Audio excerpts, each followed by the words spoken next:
I'm young, right? I don't have a spouse to support or kids to support or anything like that. So I'm like, higher risk. I can take on limited risk, right? Yeah. As long as I have a roof over my head and can feed myself at the end of the day, that's kind of the true priority that I need to accomplish, right? People like to help people, right? So I'm this like young, curious guy with a genuine passion and curiosity for what I do. And I'm fortunate enough, there's cool people like yourselves. I can earn a bunch of money, invest in real estate, and legally pay no taxes. And I like rewound it. I'm like, how? Yeah.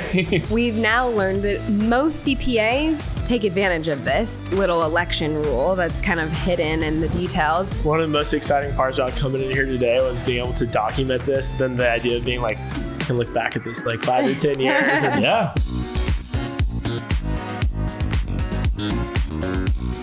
Welcome to the CashFlow Quest. We have a new guest we're excited to chat with today. He's in commercial real estate sales. I got some clarity just before we jumped on camera that it's mostly like brick and mortar, retail, storefront, commercial businesses. Yeah, I always like to tell people kind of, think about the businesses you visit at the beach.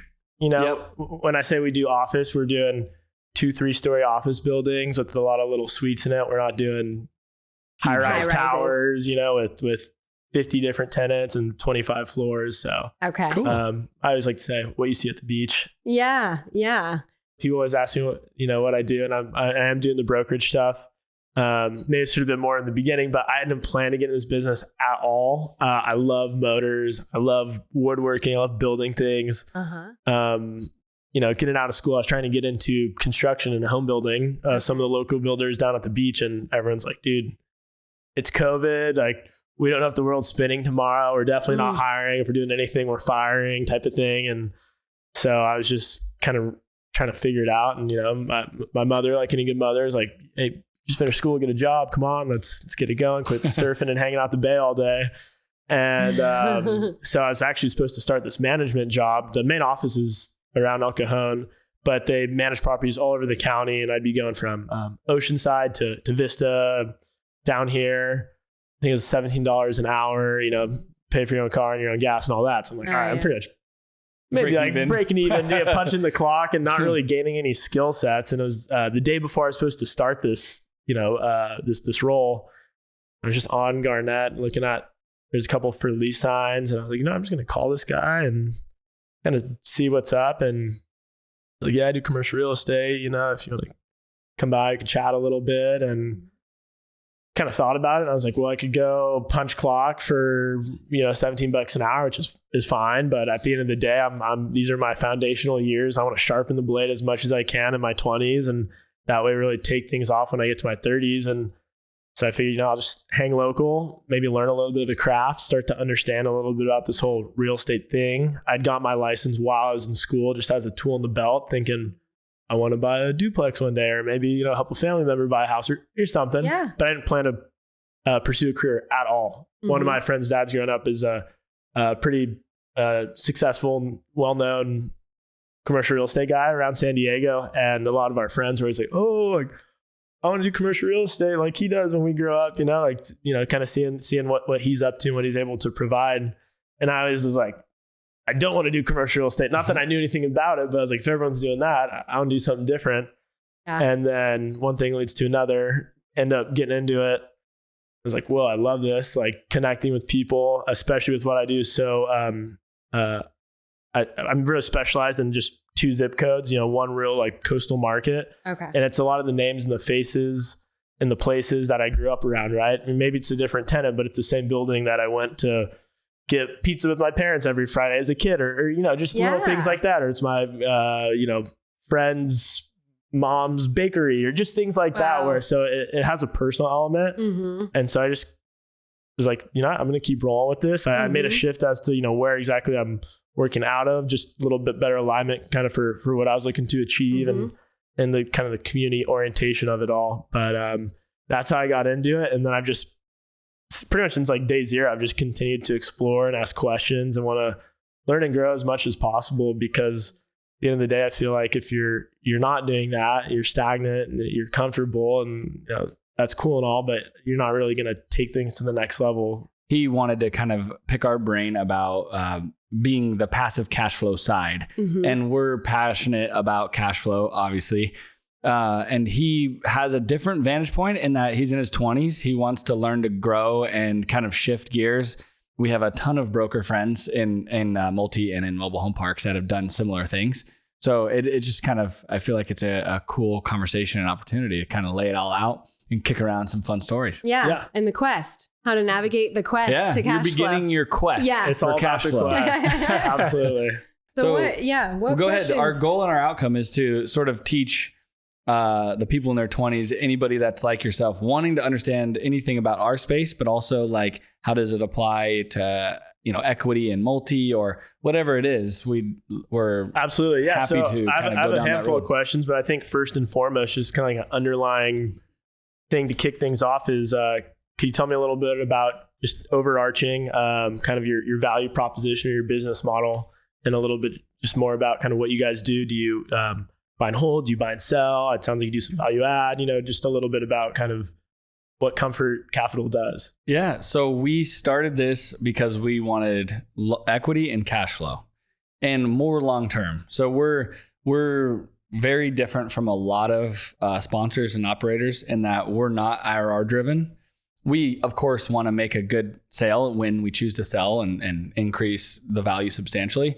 But our model is to provide cash flow for our investors and then maximize and do a 1031 into the next property. So we are in a sweat equity position. And so when we raise funds with investors, we are putting blood, sweat, and tears and probably 5 to 10 years of effort into every park, mobile home park we buy, with the goal of cash flow. And so we share in cash flow day one, but on the upside, we only share in the equity that is is realized. So it's more of a sweat equity position. Got it. But what it does is it creates instant alignment because we want to elevate cash flow on every deal we go into, but we don't want to be forced to sell it because unlike multi is a lot easier to continue to bring new supply and develop.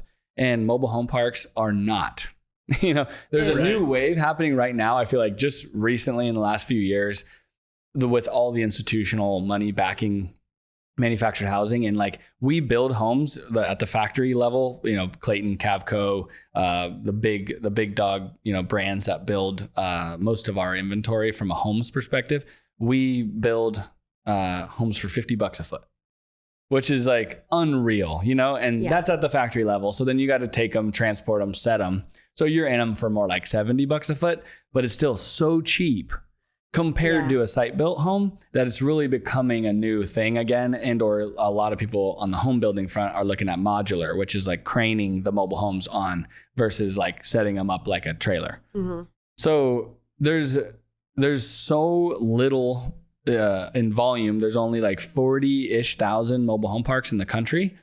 And then in good markets, it's, significantly less because that's like across the whole United States. And isn't it declining too? Like the mobile home park asset class is one of the only ones that's declining because they'll scrape them and put apartment community or condos or home, single family home community. And so they are, and we're catching wind that there are developers now in the space, but it's not easy. It's not a great use of land from an urban planning standpoint. Mm-hmm. It's not a great tax base if you're in the city. So you have to go outside the city at least 10 minutes or so and get into more of that farm agricultural area that can be developed at that point. So they're scraping more mobile home parks than they're building. I mean, what's jumping out at me, which has been pretty interesting to watch the last few years, is De Anza Cove down right off the highway in Pacific Beach, right by Mission Bay Golf Course, where, I even know a girl, she lived there when she was a little kid. Okay. And then eventually they had to move out, and then it sat there for a little while, and the city just came in a couple of years ago and just scraped it all. Yeah. Cleaned up the sites. And right now I think it's like campsites, but that whole area they're going to shift. But to your point, that's the only mobile home park in the whole Mission Beach, Pacific Beach, La Jolla for that matter zone, and it's gone now. Yeah. And there's no plans to rebuild it. Exactly. Well, and it got caught up in red tape. Right. So it's like, where was it end up? Who knows now what happens with that? Which is typically the story. Yeah. And so, that's why we stay out of California. Honestly, it's just because there's a little bit less red tape to operate. If people don't pay rent, you can evict them legally. The process is just way cleaner and less risk on that collection front, if you have an issue. We just bumped into our first Liz Pendens case in Arizona because it was some California nut that knew that, came over and he caught wind that we were selling a property and he filed a Liz Pendens for no reason. But it stalled us, for months. And so we're trying to actively stay away from those markets that you bump into that more, but then also pro growth and where they have a lot of mobile home parks. We don't have that many here. There is a fair number, but they're historically owned. They're extremely tight cap rates. Like we're talking today, even where like multi's trading at 5 to 6 caps. What's retail? What like around there as well? I think multi's kind of tightened up a little, close to maybe like 4 right now, but at the beach. At the beach, of course, yeah. Because like we're seeing multifamily deals in Phoenix and Dallas because we look at multi just all the time to kind of understand against mobile home parks. We'll compare the rents, right? So like we want to be like 40. We're typically like 40, sometimes 50% less to a comparable unit in square feet. So maybe it's a little not quite that big of a gap, but typically, but we're always using rent comps, right? Like why would somebody buy a 1 or 2 bedroom mobile home when they could go rent a 1 or 2 bedroom apartment, without the down or the cost? And so we compare those and set rents, Oh, very interesting. Like cap rates on multifamily, even Class A in Phoenix and Dallas right now are like a 5 cap. Yeah. I mean, maybe sub, but not into the 4s, not like mid 4s. And, but mobile home parks are still in the 4s. And then here they're like a 4 cap, if not less, because it's like, well, what's the rent? What's the rent control? Like, what can you do? Obviously there are like every city is different for rent control for mobile home parks. It's like a really weird thing, but in like El Cajon doesn't have any, but Santee has some of the strictest rent control ever. Oh, super interesting. It's really like weird. That kind of touches one of my questions I had. Something that was brought up to me in my due diligence, if you will, was not only rent control, but I learned about vacancy control as well. I know you do a lot of stuff out of state. Does that help avoid that? Or do you still experience rent control and vacancy control in Arizona? What's and vacancy Texas? Control? So vacancy control, from my understanding, again, this is new to me as well, but basically, let's say, someone's occupying a space, they have a mobile home park and they move out. Apparently there's certain municipalities or jurisdictions where they're like, okay, cool. Just because someone moves out doesn't mean you can set a new rent. Even though it's vacant, you can only increase by X amount. So it's rent control for a turnover. Exactly. For mark to market. Unit that's turning over. Because I know, and going back to the whole multifamily thing, let's say you buy a duplex and you can be like, all right, guys, like we're going to remodel this. So, you got to get out. Let's say they're each paying $1,000. They get out and then you can put it back on the market at $2,500 a unit. At least that's how it can work down here in the city of San Diego. I don't know if don't Arizona, that. Well, so every market we go into, we specifically go into markets that do not have rent control of any kind. Friendly, And so what Arizona did, which was really smart, but they did it way back in the day, was they did a rent control to 10%. And then if you go above that, you just have to give a longer notice. Within a 12-month period. And so it kind of, what it does is it kind of blurs the topic for the regulators. And so it creates just like, hey, we're not going to raise the rent more than 10% in a year. And if we do, then we have to give, in our space, particular to mobile home parks, we have to give them access. We have to give them a 3-month notice. And then we have to give them access to this like grant fund that would allow them to move their home out and help them with that cost. It's called a relocation fund. And the state, raises money and gathers this like pool of money so that if they can't afford it, then you give them access and then they can apply to get a grant from this relocation fund to help them move their home or cover some sort of cost that will, whether they keep the home and move it or sell the home and move their belongings somewhere else. And then we typically don't raise rents above that level, but there are circumstances where we'll buy a mobile home park that is like literally under 50% of what it should be. And you have to give a pretty good bump or else you'd never get there in like 10 years. You'd never get to market.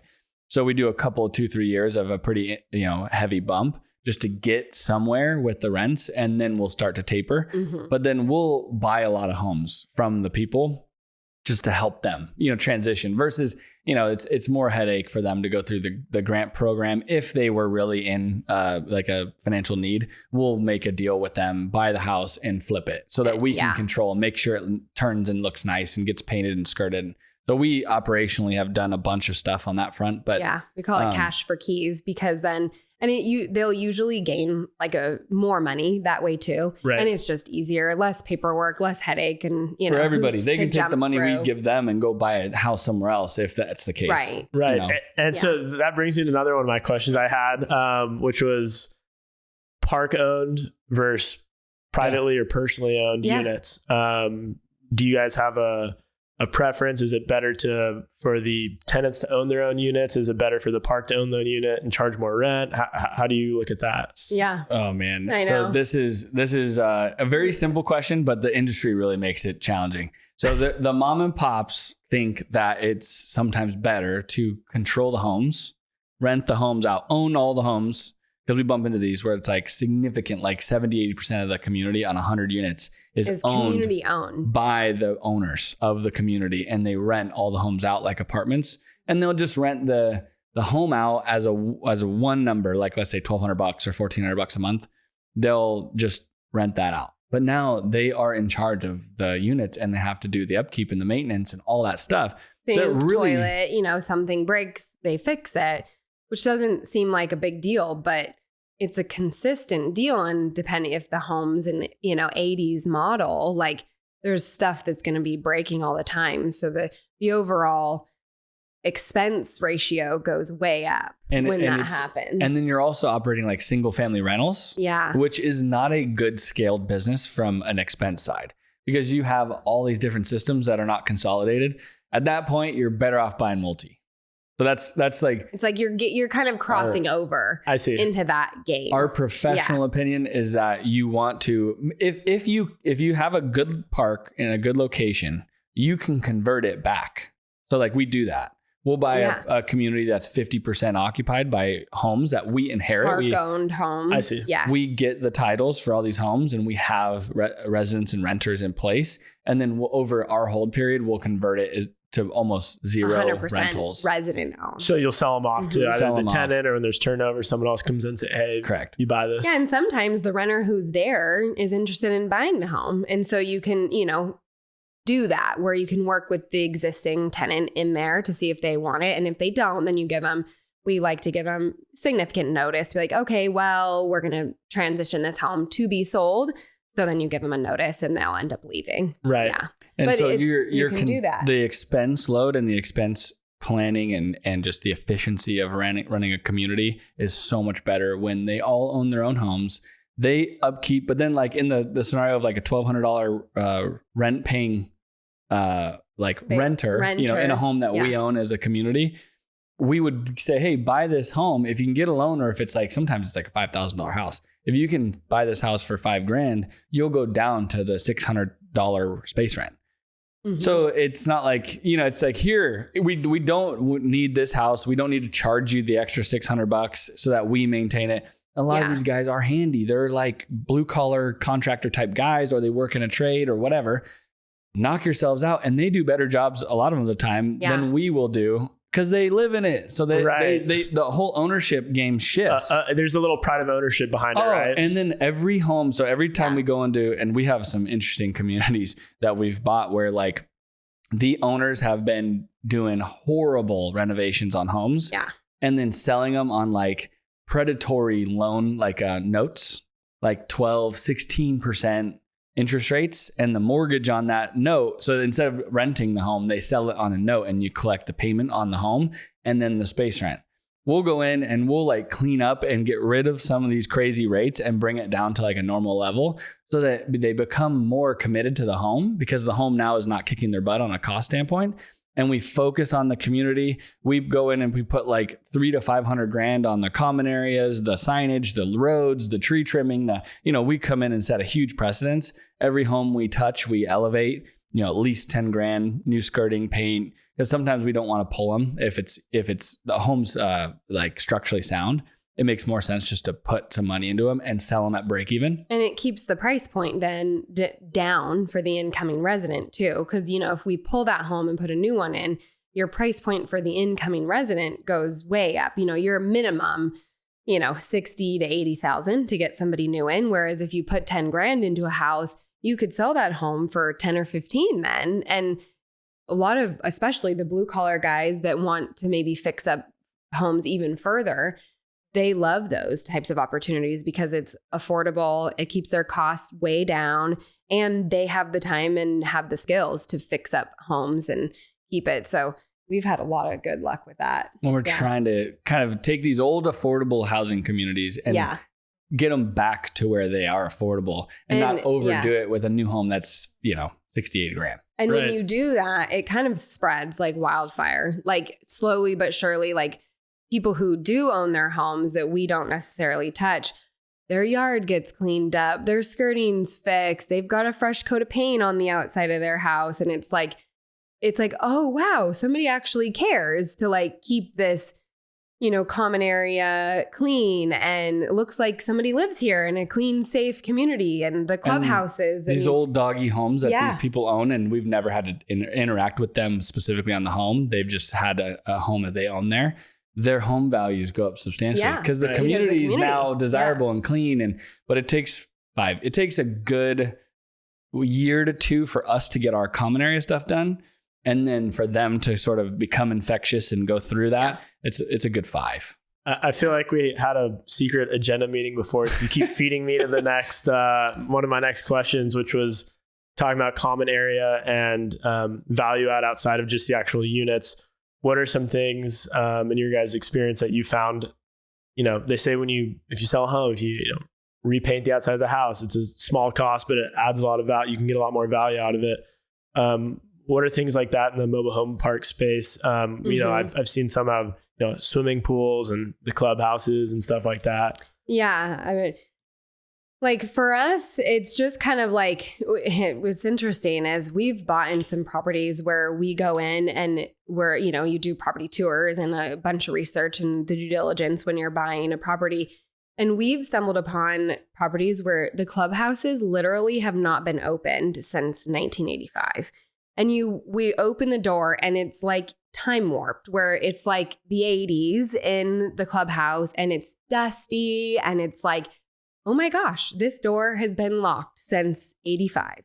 And so, but the bones and the structure of the space is really nice. And so it's like, this is an extreme example, but like some of them just to come in and just bring a little TLC, fresh paint, get the flooring, you could put some LVP in, and then we will put, depending on the park and the budget and if it's family or seniors, we have kind of plans accordingly, but we'll just go in and freshen it up. And really, we find that the residents just want a clean, usable space to gather, whether it's for, donuts and coffee Friday morning, or they'll do like family birthday parties, or in the summer in Phoenix and in Arizona, it gets really, really hot.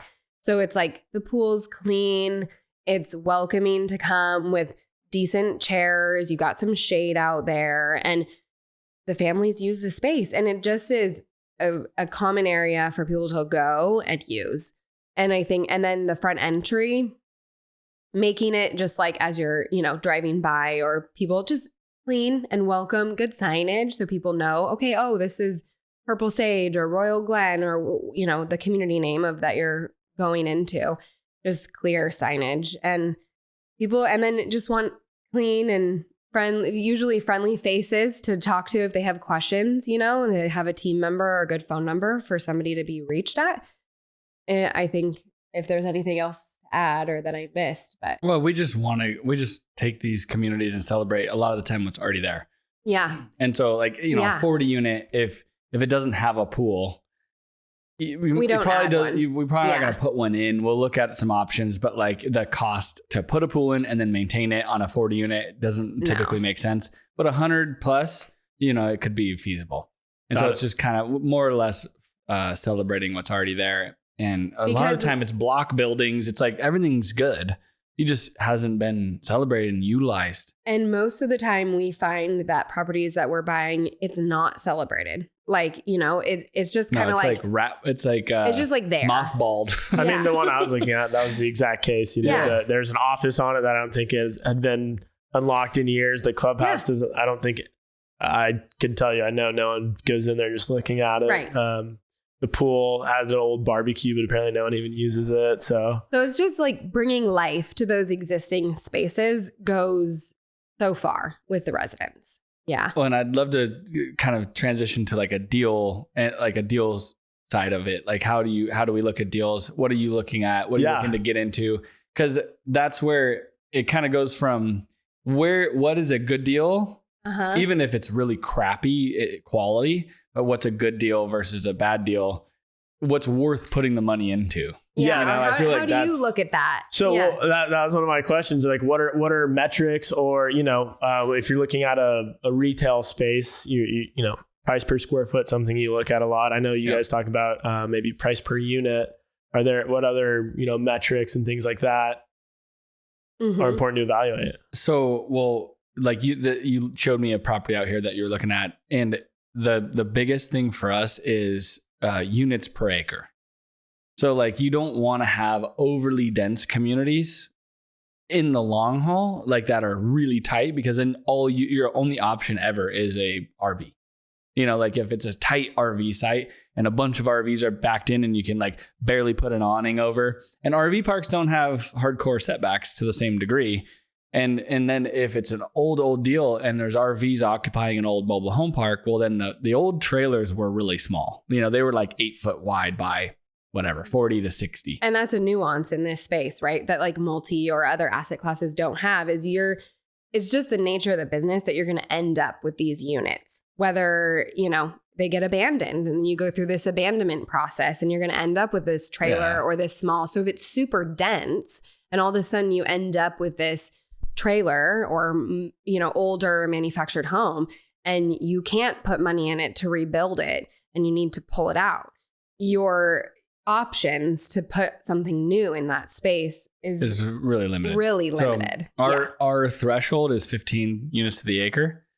Then you go into like space rents and there's a bunch of things that will swing the needle on the expenses depending on the property. Master metered electric. So master metered electric is great for solar, but it really sucks for just the fact that you have to, that's going to hit your expense load and then you have to sub-meter it out. And so no matter how you do the math on it, it ends up with a higher expense ratio. It's kind of one of those things that's tricky enough on the math side. If you're not an owner, you don't understand how it manipulates the data. Brokers will unintentionally take that out and say that it's a break even. So they'll just strip it, but it's a significant cost to the expense load. And so there's those things that you learn along the way. And then wells and septics, like I would stay the hell away from them until you know what you're doing. And that's another one of my questions. Well, septic versus public utility. But like if we're gonna go, if I was gonna preach the initial story, like, hey, you want to buy a deal? I'd say location. You want to start your first deal outside of like a decent sized city. 1 million plus people, and I would even say get out of San Diego and go run around like in Fort Worth or like somewhere that you understand the market, the dynamics there, but you can kind of go on the edges of that city. Great place to invest. Totally. And there's smaller deals. I'd say 20 unit minimum. Yeah. You don't want any less than 20 units because if one moves out, that hits your occupancy percentage substantially. Yeah. So the more units, the better. But that doesn't mean you have to start with a crazy expensive property. It just means you need to go find where rents are 300 to 500 outside of a good market. And there should be 7. And then your cap rate calculation might be on a first year pro forma because the brokers have to find a way to get the value out of the deal and convince the sellers to sell. Yeah. But at that point, you have so much upside that you're like, okay, I'll buy this at a 5 cap on current net operating income. Knowing you can raise the rent to then bridge that. Knowing that, first year or two, you can catch up and get to a good yield. And then you're just deciding how hard you want to push and how much money you want to put into it. But now you end up with homes, you have evictions, you have weird stuff that happens. You're in a market that is going to allow you to resolve those challenges. And have the demand. You got to have demand. You got to have the demand. And then the other piece of that is making sure the infrastructure is sound, right? Like it's not maybe going to be perfect and you can spend a few bucks fixing a lateral here and there on a water sewer system, but like making sure the sewer and water and electrical systems as a whole are sound, because we've had situations. Those are the CapEx killers. Those are the CapEx, the things that will just killers. Clobber you for $500,000. And you have to, like, as an owner, and as an owner, like, and when you don't own the homes, but you own the land that the homes rent spaces from you, our role as the landlord is to provide a good, clean, safe, functioning infrastructure to their space. So, the underground and the infrastructure needs to be sound so that the risers coming up, connecting into the homes work and function. And so if you have an issue, and we've run into that 100 times where the pedestals, aren't enough, or they keep busting, or, the electrical just is old. And now our loads are heavier consistently. We actually found that RVs with like 3 air conditioning units on the RV itself, or they'll put like a window unit on a more janky draws setup. More power. Which, if you drove that trailer park, there's probably some of that going on. Yeah. And those draw more power than a new mobile home with a nice air conditioning unit on the ground sitting next to it. So at some point there's like this, you got to understand the dynamics of that. And like, I agree, like you want to go out to like, in San Diego specifically, a lakeside. If you were to buy a mobile home park in Lakeside or even just near Lakeside within a few minutes, 5 minutes. Even further. Yeah. That's like, yes. And then the bones. Okay. Is it more than 15 to the acre? If it's more than 15 to the acre, you're going to be really limited on what you do there. And now you're sort of stuck as an RV park. Very interesting. Or you're pulling a unit and potentially like, if you bought a 20 unit, now you're going to only end up with 18 if you're going to put bigger houses in there. So you're reducing your space and your density. Interesting. Getting back to more investment and cash flow side of things. One of the biggest questions all around the board, I think, in real estate investing, but specifically to mobile home parks, is depreciation and taxes. We love depreciation. I think most do. And I understand they have, you can do the accelerated depreciation, things like that. I imagine that's a tool that you leverage with your investors and on your deals. And can you just provide a little color as to kind of the strategy, or do you accelerate? Do you do standard depreciation? How does that work? We will always max out depreciation. Yeah. So we have cost segregation studies done. Mobile home parks are particularly special for depreciation because we don't have a lot of above ground improvements. So, and when you buy a mobile home park, if you don't own the homes, but the homes are a separate piece of personal property, but I'll just set that aside. Yeah. So wait, hold on real quick. Do you know how like a cost seg, what it gives you, and like how the scale on a balance sheet kind of works, and how, like, when you say accelerated depreciation over the years, you understand that, and like the buildings would go under the 23 or 27, where the roads or infrastructure would fall under the 15 year. Right. Okay. Yeah. There you go. And so when you buy a mobile home park, you're buying the plumbing, water, sewer, the electrical infrastructure, the roads, and maybe gas, unless it's it's a municipality gas provider. And so you get to front load all of your costs on the depreciation side into those 15-year and under categories. So we do 80%. This is a big average, but typically we land within this realm. 80% of our purchase price. So on a $10 million purchase, $8 million goes towards the infrastructure. And falls under that 15 year. Where in like an apartment community, you're lucky to get 60. So does that mean that $2 million goes to land value in essence? And wow. Yeah. So the depreciation, even if you have to spread it, like right now we're dropping off the bonus being like a big thing. Trump's getting back in there, so everyone's crossing their fingers that it goes back 100%. to 100% bonus comes back. When we had 100% bonus, we were getting like 140, 150% of invested equity in loss. Year one. Wow. Yeah. So if you can use it, so here's the key, and we preach this, but the key is for you or your spouse. You married?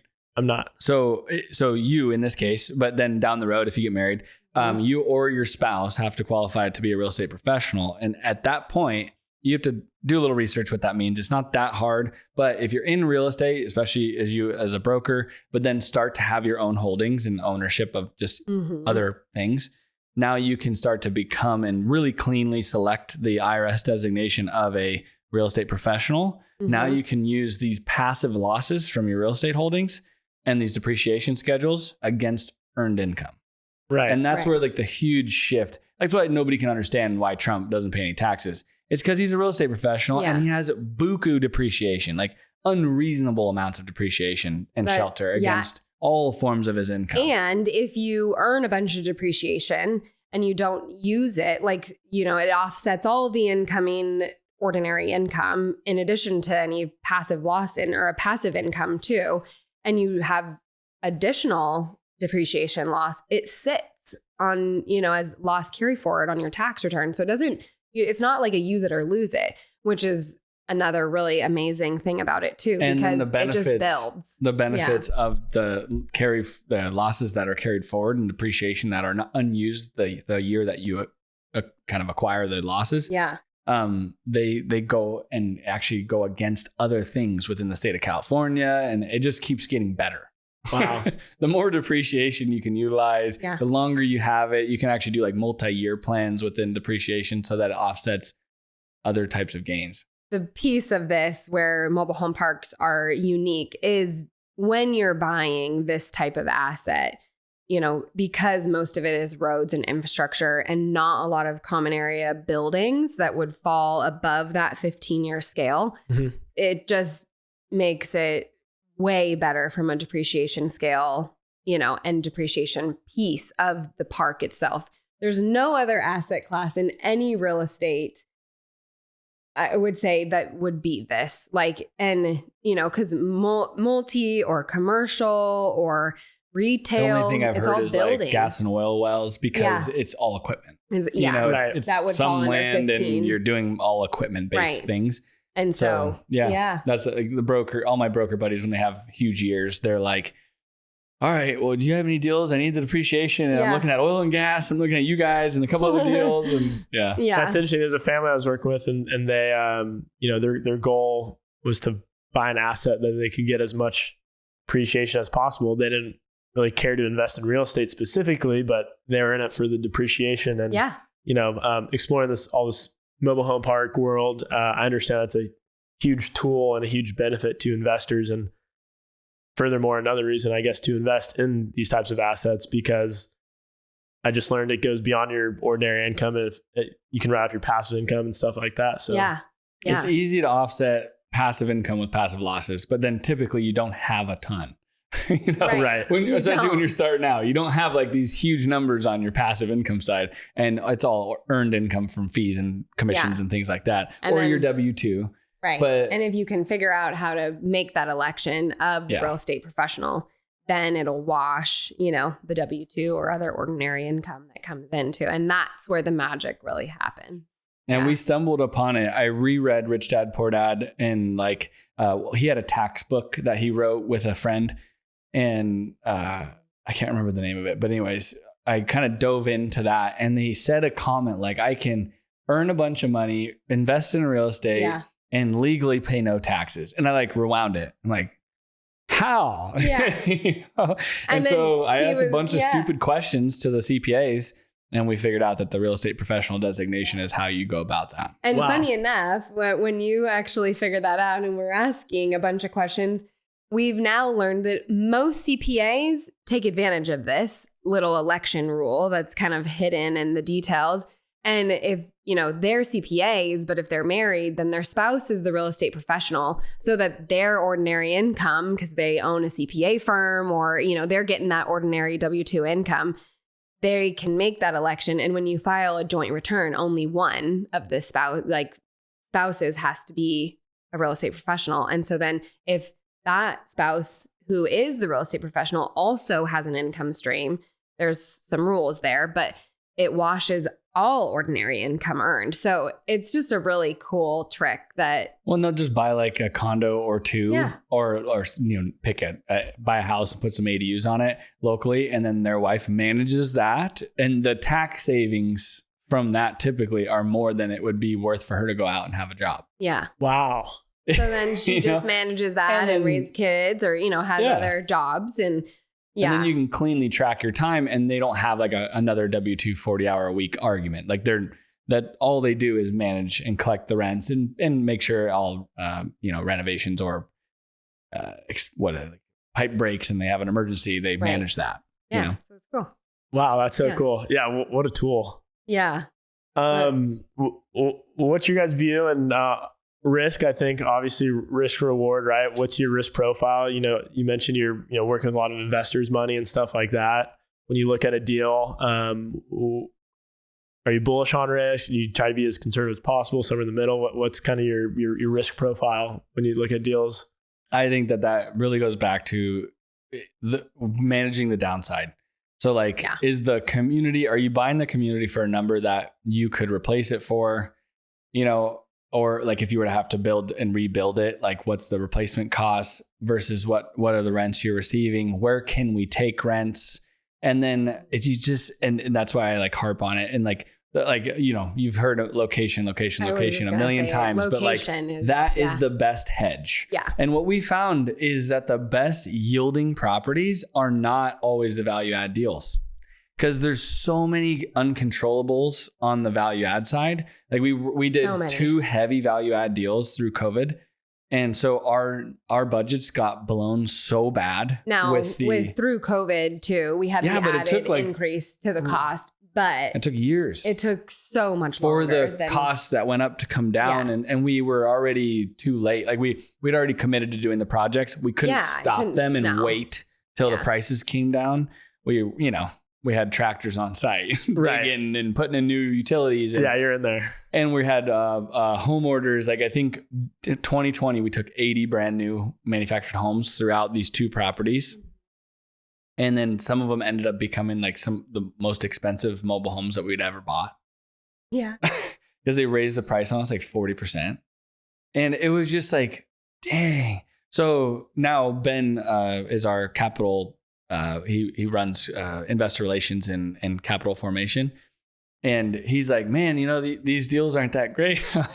Yeah. They would have been great if we didn't have any crazy escalation of costs. But the fact that is the risk with value add is you got to buy it so cheap that even if your numbers get completely thrown off on the construction cost side, you can recover. And these returns weren't bad. They just were bad compared to some of our other deals. Some of our best returns were on great quality properties that just got really great tailwinds from cap rates because you own something that's so much more valuable because the quality's there. Yeah. So now all the pension money wants it.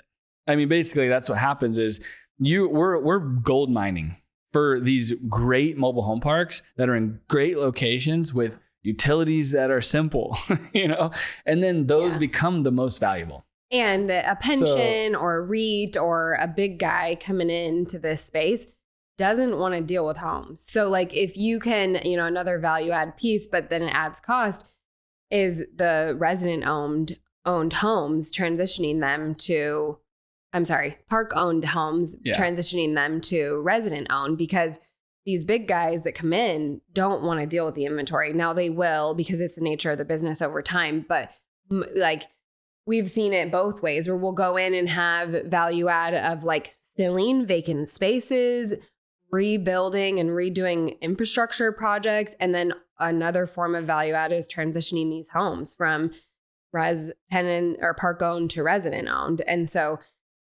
the risk is, the CapEx is the big variable and the construction piece. If there's not the big construction piece and you only have the homes, I would say the cost point of the homes is way less than any infrastructure or major common area project. And so we bought a very mismanaged mobile home park in Tucson that's on a corner of a really busy street. And when it came up, it's on a cap rate, it sucked. It's a 3 cap, but it's sitting 70% occupied with 30 nice vacant spaces. And it's park owned. Sorry, no, the dirt's just sitting there with connections. Oh God, it's just vacant.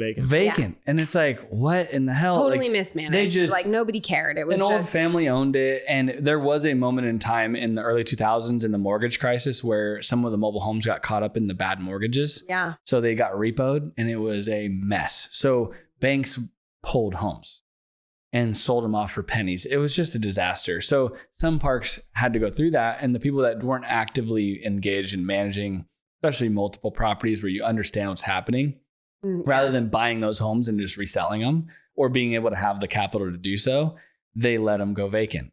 Like that's a good example of an opportunity in a good location that has serious upside because the clubhouse is there. It's 70% occupied with good homes. The quality of the park was, I'd say, like a 3-star, could become a 4.5 to 5, but probably in the 4s because it's an older community. Yeah. But it's like, the layout's good. It's got city services. It's in a good location within Tucson.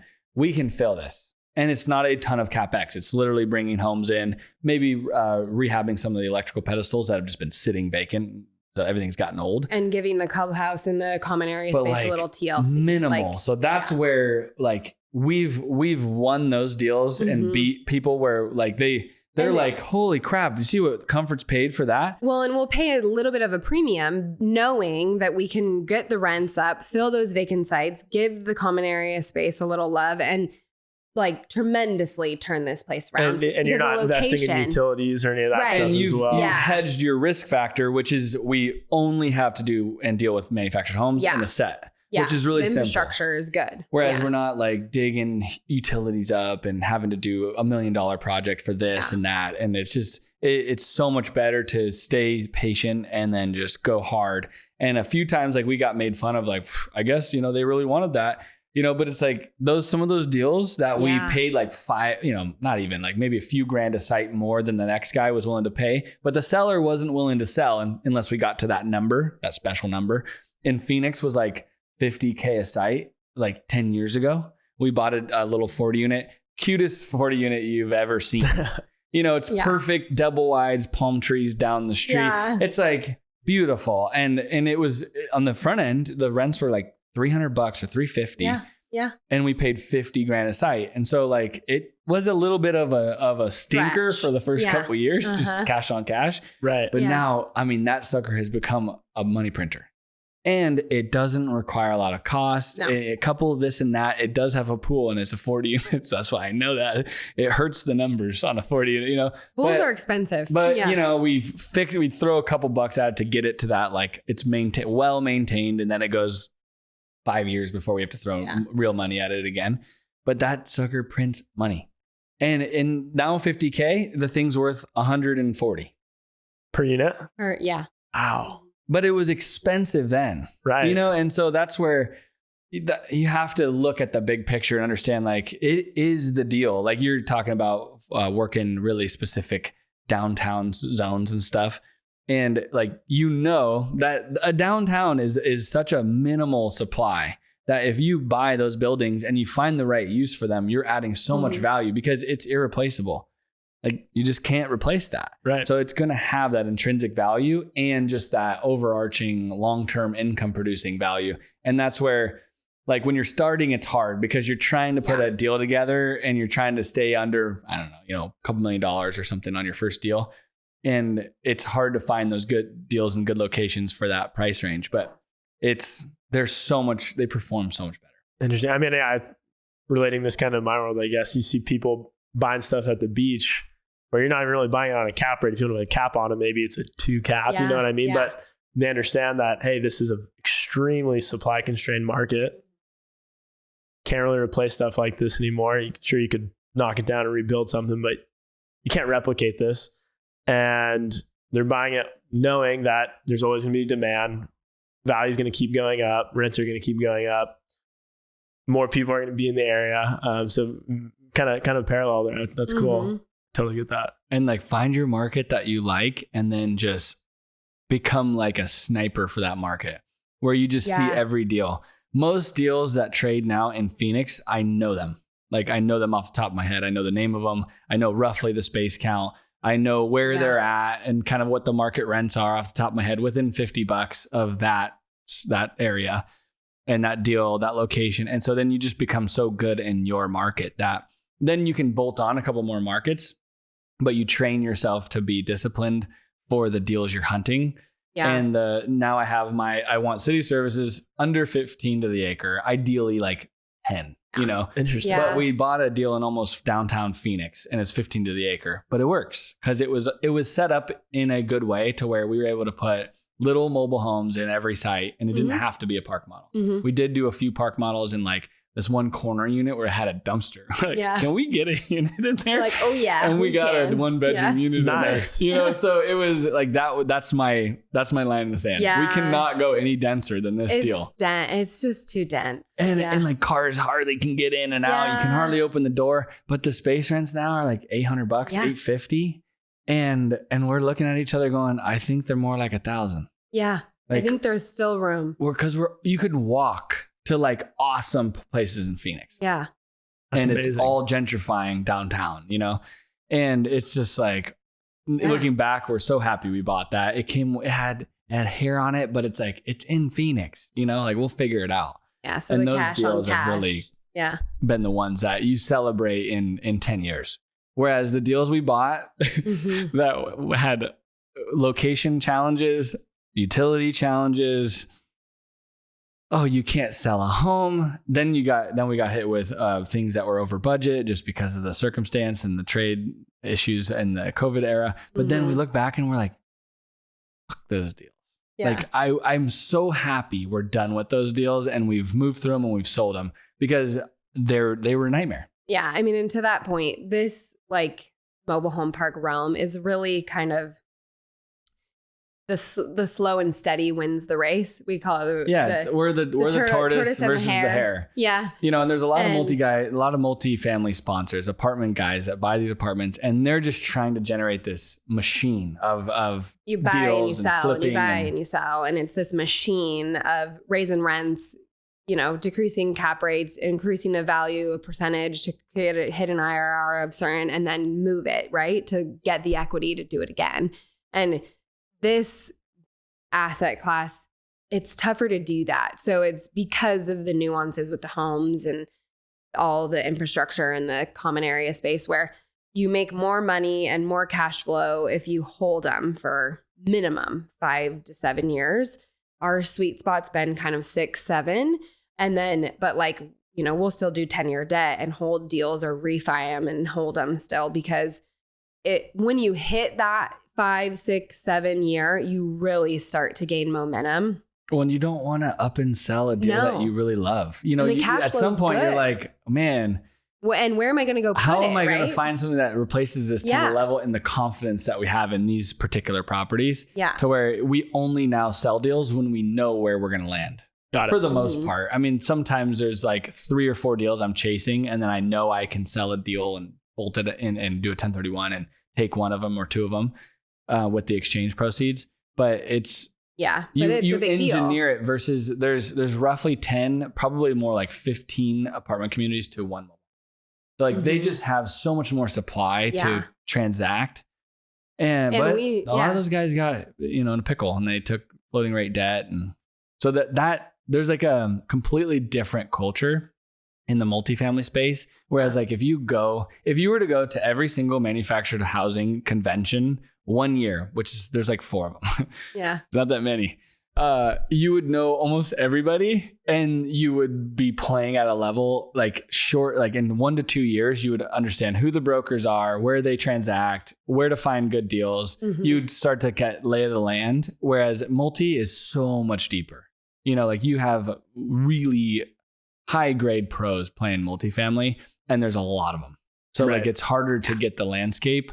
And so you'd have to play a long ball and multi to break through that, I think, as well. But for us, it's like you'd come and like it's the same few hundred people. So it's a very small industry. It's a very small niche. Yeah. Then you have all the vendors and you have several thousand people at the events, let's say on the big side, on the Vegas or the Manufactured Housing Institute throws a few events a year. And like those events will get like a couple thousand people. Yeah. Where like, you go to the Texas or Arizona events are smaller. Yeah. I mean, we just went several hundred in that like of people that that aren't vendors.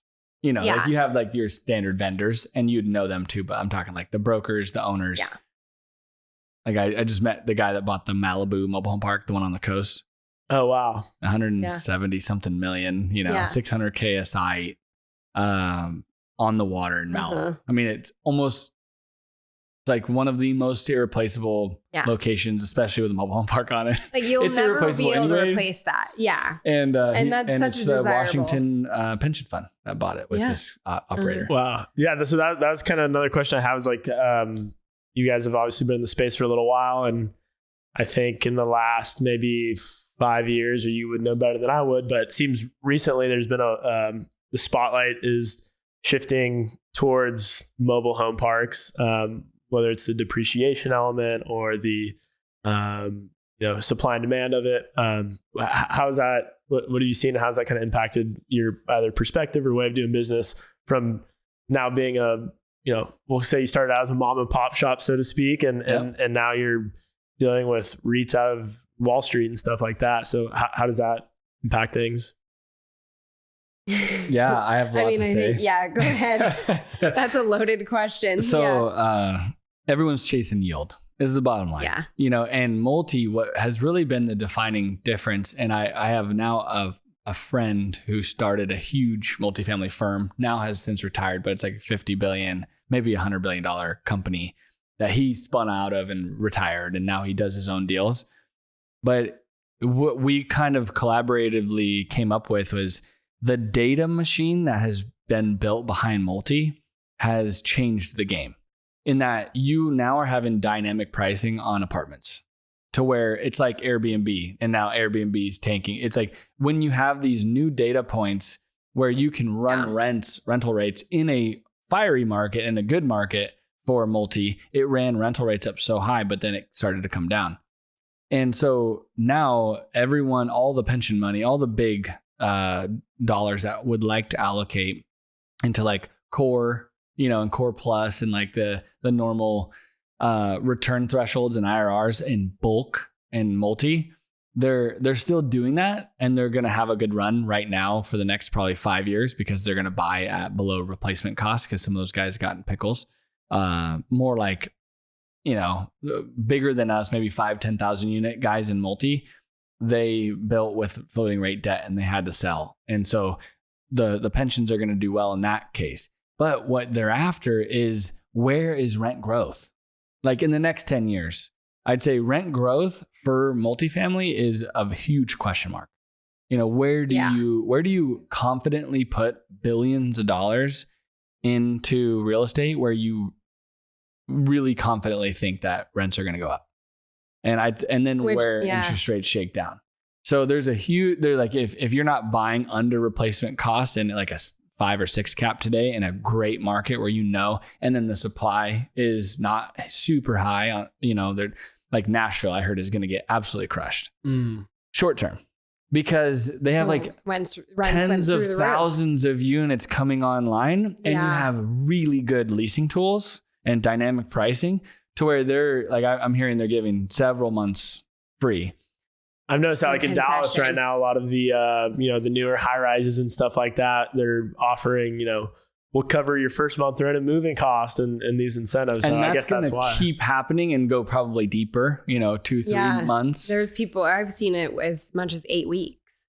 So it's like, and that's. See, they've branded it 8 weeks versus 2 months. Yeah. But that's funny. So anyways, I'm going a long ways to kind of give you the multifamily landscape because the pension funds really need to allocate billions of dollars and all the institutional capital. It's such a huge dollar maneuver that they're now like, where else can we deploy capital? Because multi, we're happy. Like we're going to get multi, but we have to be really cautious with multi. And they continue to build more new apartment communities. So the supply is continuing to be there. Yep. But so then they've kind of crossed over and come into the mobile home park asset class space because they need more allocation and the returns are better. So going back to your tortoise and the hare comment. Yeah. So the big shift in the market is that mobile home parks have shit data. We're talking like the terrible. worst data that I've ever seen, it's hard to even get it. So like we had three VAs for a couple years, just hounding and building our database. And we're finding most groups like us have to build their own database. Like you're hiring people or, there's like CoStar for mobile home CoStar tries. They brush the surface, but like RealPage and Yardi and all the management companies that like really have their thumb on the pulse for multi does not exist in mobile home parks. Yeah. And so that's really the cat's out of the bag, is that everyone's like, okay, the data's garbage. And another huge different element within mobile home parks management versus the management of multi, there's not a great third party presence for management in mobile home parks. So most of us self-manage. That are like on scale, several, maybe over like a few hundred units up. We all manage ourselves. We all have our own our management companies, because there's no good third party, because the data is really sucky. And if you don't own it and really take that ownership approach to understanding the industry, it's not that easy. And so we have, on a stabilized asset like that cute 40 unit I was telling you about, we have maybe 1 or 2 units turnover a year. So you can't realize a like an apartment style increase on rents, which is like 30 to 50% turnover every year. You're going through the rent roll, and so on the good years, they were able to maximize and peak out, like ping off the rev limiter.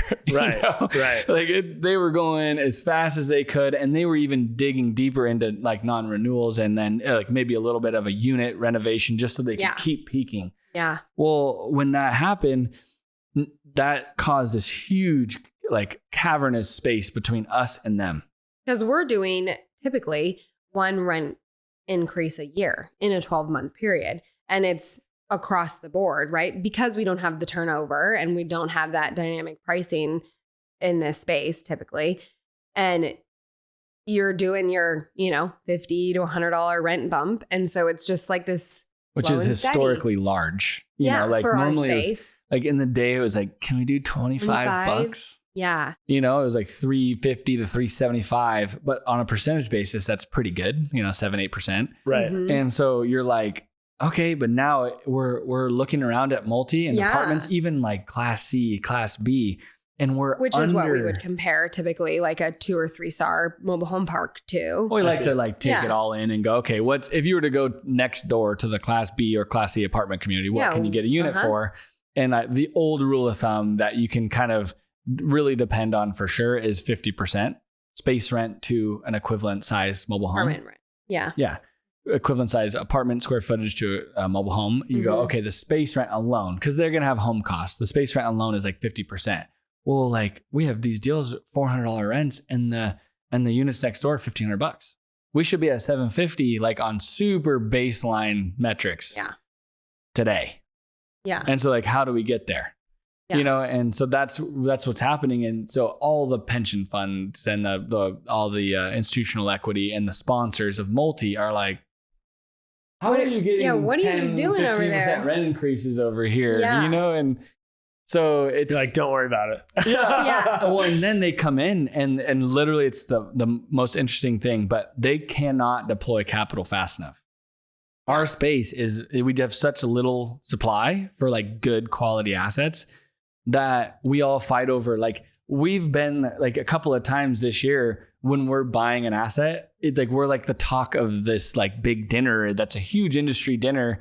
And it's just because we're buying one deal in a good market and there's like only one that month, and so it's like, what? Well, and being a smaller shop, we can be a little more nimble in pricing, right? Where some of these big funds or REIT guys have all these, parameters that they have to follow. Criteria. They have an investment committee and they have IRR constraints. And if it wiggles on their model out of their IRR constraint, $50,000, $100,000, they cannot proceed. And then we're like, we'll pay an extra $100,000 to get this, knowing that the rents are so low, we can bring them up and still be 50% of where these rents are, and conservatively, like apartments typically go up 2 to 3% a year in rents. Like we know that they're not going to stay where they are. And so even when we go from where they are to 50%, we're still like conservative. Like we're assuming that those rents aren't going to go up that much. And so you still have room, which is the tortoise and the hare. Like we're always like the last 5 to 10 years, a multifamily realm is what we're calling the hare. They ran so fast and peaked out. Yeah. And now even if they, normalize and come down a handful of percentage or maybe even 10% of where they peaked out at. Which the hair is slowing down right now because the rates are coming down. There's an argument with some of my multifamily mentors, there's an argument that in those markets like Phoenix and Dallas, that we're going to have sideways rents for like the next 5 years. There's a chance. Like you shouldn't plan for rent growth in the next 5 years in those markets unless you have under rents in place. Under market rent in place right now today. Right. And you can confidently assess that and know. Mm-hmm. And that's what we got, a good mentor had a conversation about our underwriting. It was like, don't just look at the last 10 years, look at the last 20 or 30 years and understand that this could go sideways on Phoenix and Dallas and Vegas and these markets. Mm-hmm. Vegas didn't get the supply hit that Phoenix and Dallas did. Mm-hmm. So there's actually arguments that Vegas is going to do pretty good. Mm-hmm. So there, you just start to look at it, but it's really all supply and demand. And then, and so like somebody like you starting out, I would pick a market and then go buy a cool little deal, that has demand no matter where you land on the execution. Right. And ideally city services. Location. Yeah. So is that what you're trying to do? Kind of like buy a deal of your own and kind of learn so it I and mean, manage that's it? all kind of began. Just taking a few steps back was I was a gentleman I've gotten close with on some business activity, and we were just out to coffee one morning, and I was talking about we were talking earlier out east expansion, all this stuff, and he had mentioned I'm actually an escrow on a mobile home park out in this area. And I said, wow, it's really cool. Yeah. I know they're pretty hot commodities right now. I'm hearing a lot of, buzz around the mobile home park world. And I'm very passionate and knowledgeable on this geographic area. Yeah. If there's any window to collaborate or, maybe let me throw a little skin in it, I'd be interested to explore it with you. Totally. Yeah. And then I got a call maybe a week later. He's like, hey, I thought about it. There's space for you on this if you want to join. And I don't know anything about mobile home parks. Like, I'm been doing the real estate thing for a little while now, so I understand that, and I understand land to a degree, but I don't know anything about the mobile home parks, which is kind of how I got connected with you guys. Okay. And so I started exploring that. But I mean, more than anything, I'm looking to. I'm young, right? I don't have a spouse to support or kids to support or anything like that. So I'm like, higher risk. I can take on ultimately unlimited risk, right? Yeah. As long as I have a roof over my head and can feed myself at the end of the day. That's kind of the only goal, or I shouldn't say goal, but like the only true priority that I need to accomplish, right? Like you're in the risk-taking mode. Yeah. If you're going to do it, now's a good time. I'm bullish on risk. It's funny that some of these questions are based on my explorations, talking about park owned versus tenant owned. And I know he has a few trailers right around the corner on some land that he was planning to plug in there and do park owned. But again, contractor, he's got the background to come in here and fix things up. Maybe some of these nuggets of wisdom I'm going to have to pass along to today, just kind of make sure everyone's well educated here. But I really have just been trying to connect with as many people as possible, learn from as many people as possible. I like to think that in a 5-minute conversation, you can learn. It's whether or not you're going to be a sponge and absorb it or not, it's up to you. But in a 5-minute conversation, I can speak to someone like you guys who've been doing this for, for example, conversation, 5 years, right? Yeah. I could be at 5 years of experience from a 5-minute conversation. Totally. And so I really try to go out of my way to connect with people in my business, out of my business, people who invest in stuff I'm interested in, people who invest in stuff I don't know much about, and just learn and be a sponge because as a young person, I'd like to think I have a lot of time ahead of me, and I want to be as, productive as possible and efficient with that time. And if I can cut out, 10 years of mistakes and pain by like really sitting down and understanding pain points and absorbing these little nuggets of wisdom along the way, I don't need to reinvent the wheel. I'm like, all right, cool. Yeah. Now I know maybe if I'm looking at mobile home parks, if it's got a well or septic and it might be sketchy, probably just stay away from it because that's going to be a huge potential CapEx project to come up. Yeah.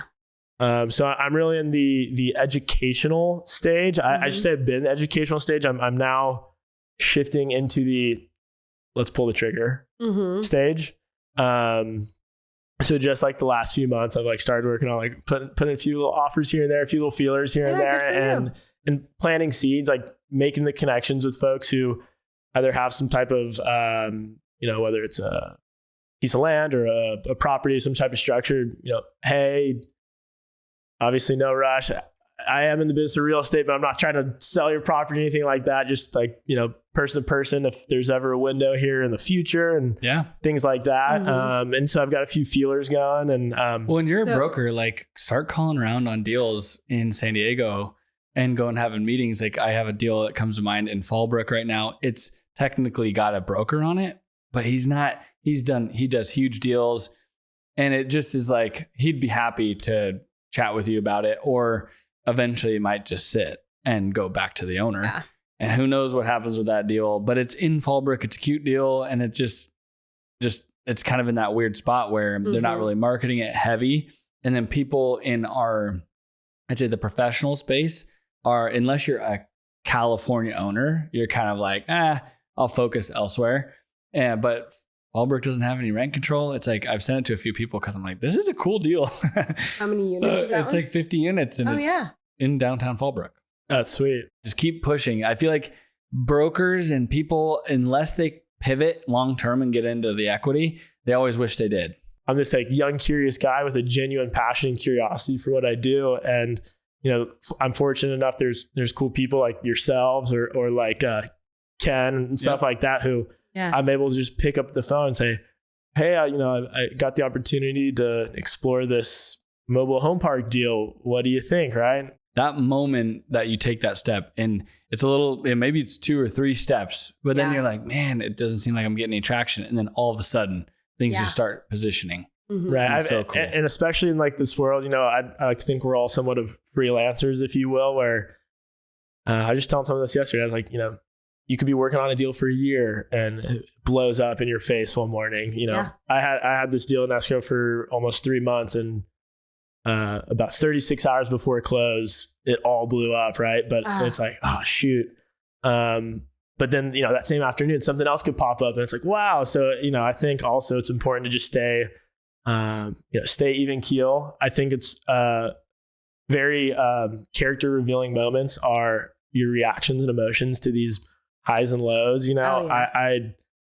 Something I try to be very good about is, if I close my biggest deal to date, I just kind of go home and don't tell anyone, right? I just like keep it to myself. I'll tell like maybe a couple close friends and family members, and I might put a LinkedIn post a few weeks later, just kind of help try and grow my business. But I'm not like, hey guys, check it out, bottle service, let's go downtown, let's go to Palm Springs this weekend. That's not the style. Like just kind of keep it to myself, and vice versa. And celebrate it for you, but not go flashy crazy about it, right? But then like when this deal blows up in my face, right at the final hour, it's like manage your emotions. You can control it. You control it. You can control. It's like, all right, it's the name of the game. Get up in the morning. The quest. Get into the office and continue the quest. Exactly. Yeah, totally. Yeah.